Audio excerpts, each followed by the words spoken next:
Subscribe now and press the bell icon. Never miss an update. 13वें श्लोक में क्या कहा है? 7वें अध्याय का 13वां श्लोक। गुणों के कार्य रूप सात्विक, राजस और तामस, इन तीनों प्रकार के भाव से ये सारा संसार, प्राणी समुदाय मोहित हो रहा है।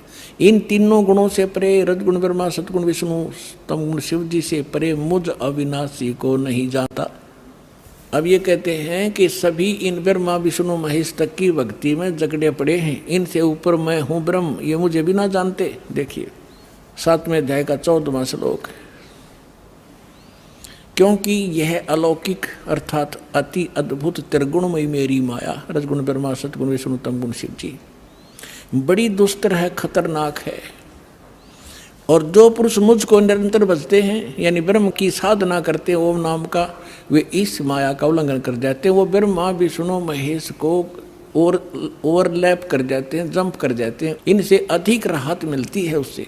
आगे देखो 15वें में क्या कहा है? ओए होए, माया के द्वारा जिनका ज्ञान हरा जा चुका है, रजगुण ब्रह्मा, सतगुण विष्णु, तमगुण शिव जी तक की जो बुद्धि, जिनकी बुद्धि वहीं तक सेट है, इनसे आगे कोई सुनना भी नहीं चाहते, वो आसुर स्वभाव यानी राक्षस स्वभाव को धारण किए हुए मनुष्यों में नीच, नराधम, नराधमा, मनुष्यों में नीच, दूषित कर्म करने वाले मूर्ख, मूर्ख लोग मुझको नहीं भजते।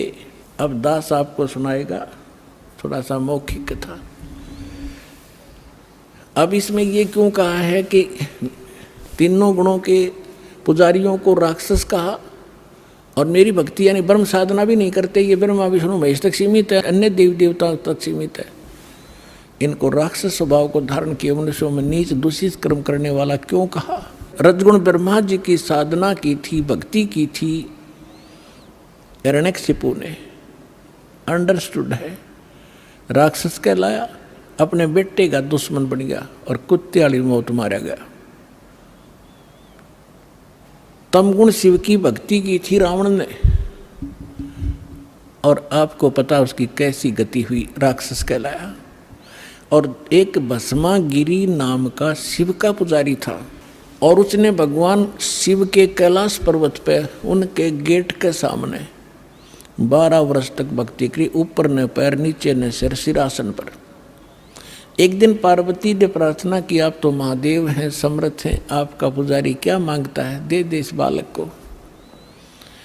भगवान शिव ने कहा कि मांग। भस्मागिरी क्या मांगता है? भस्मागिरी ने कहा ऐसे नहीं, आप वचनबद्ध हो तब मांगू। भगवान शिव ने कहा कोई मांग ले, हो गया वचनबद्ध। तो उस भस्मागिरी ने कहा कि आप मुझे अपना भस्म कंडा दे दो। भगवान शिव के पास एक ऐसा कड़ा था जो हाथ में पैर के रखा करते, वो ऐसी सिद्धि युक्त कर रखा था कि जिसके सिर पर न्यू कर दे भस्म, वो मर जाता था, भस्म हो जाता था। और इस बात का ज्ञान था भस्मागिरी को। ये गिरी, पुरी, नागा, कनपाड़े नाथ, ये सारे के सारे 10 नामी ये शिव के पुजारी हैं, सन्यासी। तो भगवान शिव ने शौचालय जंगल में रहता है, अपने बचाव के लिए राक्षसों से लेता होगा, निकाल कर दे दिया भोलेनाथ ने। अब जो ही भस्मागिरी के हाथ में भस्मकड़ा आ गया, उसी समय आंख बदल गया और हंसा नोठा का मार के, ले होले शंकर होशियार, तुझे मारूंगा, तुझे भस्म करूंगा और पार्वती को अपनी पत्नी बनाऊंगा। मैं इसी उद्देश्य से साधना कर रहा था। अपने आत्मा शंकर जी को मृत्युंजय, कालज्ञ, अविनाशी, सर्वेश्वर, सबका मालिक, अंतर्यामी, पता नहीं क्या क्या संज्ञा दिया करते। सूक्ष्म वेद में कहा है कि यदि ये इस अंतर्यामी थे, क्या उस दुष्ट के मन की नहीं जान सकते थे? क्या बकवाद लेकर साधना कर रहा है? अविनाशी होते तो क्यों भाग लिए उसके आगे? आगे आगे भगवान हर पीछे पीछे पुजारी, दोनों जहाँ 100 की स्पीड पे। अब परमात्मा ने इनकी रक्षा करते हैं मालिक आकर, जब ये हृदय से पुकारते हैं, आपत्ति में होते हैं, ये भी उसी के बच्चे। तो परमात्मा ने पार्वती रूप बनाया, भस्मागिरी और शंकर जी के बीच में खड़े हो गए और कहा संकेत से कि आ जाओ, यहाँ खड़े हो जाओ। अब भस्मागिरी ने सोचा भी बिल्कुल ठीक है, कड़ा मेरे पास है, शंकर जी तो रुका नहीं, अभी 100 किलोमीटर तो रहे, मैं इतने 2 बात कर लेता हूँ। वो खड़ा हो गया। पार्वती बोली आजा, ठीक है, वो तो आएंगे नहीं अब आपके पास, आप मुझे कुछ डांस करके दिखाओ ताकि मैं प्रसन्न हूँ। तो वो कहने लगा मैं साधु संत तपस्वी आदमी, मेरे डांस नहीं आता। पार्वती बोली मैं सिखाऊंगा। भगवान बोले पार्वती रूप में कि चलो मैं सिखाता हूँ, इस हाथ को ऐसे कर, इस पैर ने ऐसे करो, ऐसे करो। जब ऊपर करवा लिया ना, जिस हाथ में कड़ा लिए रहता और कह दिया भस्म, रिमोट दबा दिया उसका, भस्मा गिरी, भस्म हो गया। उसके बाद वो भस्मा असुर कहलाया, भस्मा राक्षस। फिर कड़े को लेकर भगवान शिव का दिल डटा। जब उसने राख देख ली ना शंकर भगवान ने इसकी भस्मासुर की, जब दिल की धड़कन, उसका पल्स रेट सेट होया था। ये तो इन 2 गुणों के पुजारियों की दशा दिखा दी, सुना दी। अब वैष्णो जी के पुजारियों की और कथा सुनाते। एक बार कुंभ का मेला भरा था हरिद्वार में। उस समय ये सभी गिरिपुरी जितने भी ये त्रिगुण उपासक हैं, अपने अपने ग्रुप में जाकर वहाँ इकट्ठे हो जाते हैं। पुरियों में पुरी, गिरियों में गिरी, नाथों में नाथ, उगड़ों में अगड़, नागाओं में नागा, वैष्णो में वैष्णो।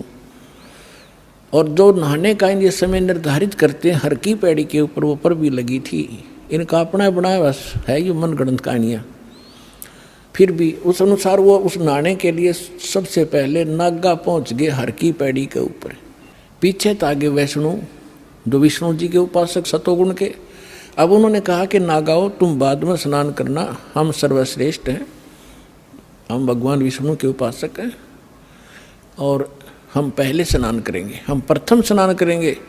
नागाओं ने कहा कि नहीं, हम सर्वश्रेष्ठ हैं, हम त्यागी और बैरागी हैं, हम वस्त्र तक नहीं रखते, हम सर्वश्रेष्ठ हैं, हम सबसे पहले स्नान करेंगे। वैष्णो साधुओं ने कहा कि तुम पशु की तरह नंगे फिरते हो, टट्टी के हाथ भी ना धोते, शर्ट फरडो राख लपेट रखी, तुम कहे कि शुद्ध हो, उत्तम हो, बाहर निकलो, हम प्रथम नहाएंगे।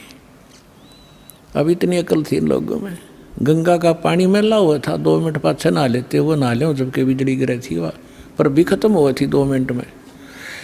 पर वो नहाना नूना भी भूल गए।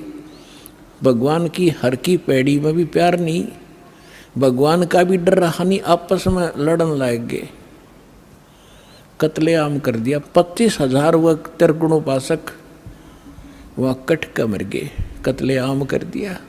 सूक्ष्म वेद में कहा है, तीर तुपक तलवार कटारी जमदड़ जोर बदावे हैं, हर पैड़ी हर हेत न जाने वहां जा तेग चलावे हैं, काटे शीस नहीं दिल करुणा ये जग में साधक वावे हैं, जो जन इनके दर्शन को जावे उनको भी नरक पठावे हैं। कहते हैं हर पैड़ी हर हेत ना जाना, और वहाँ कर्द ठोके एक दूसरे ने कत्लेआम करें, और कट्टे शीश नहीं दिल करुणा, इनमें दया नहीं राक्षसों में। और ये जग में साधक वहाँ में तुम इनको संत भी कहते हो, और इनका जो अनुयायी बनता है उनको भी ये पाठ पढ़ावे हैं, यानी उनको भी नरक में ठोक देते हैं।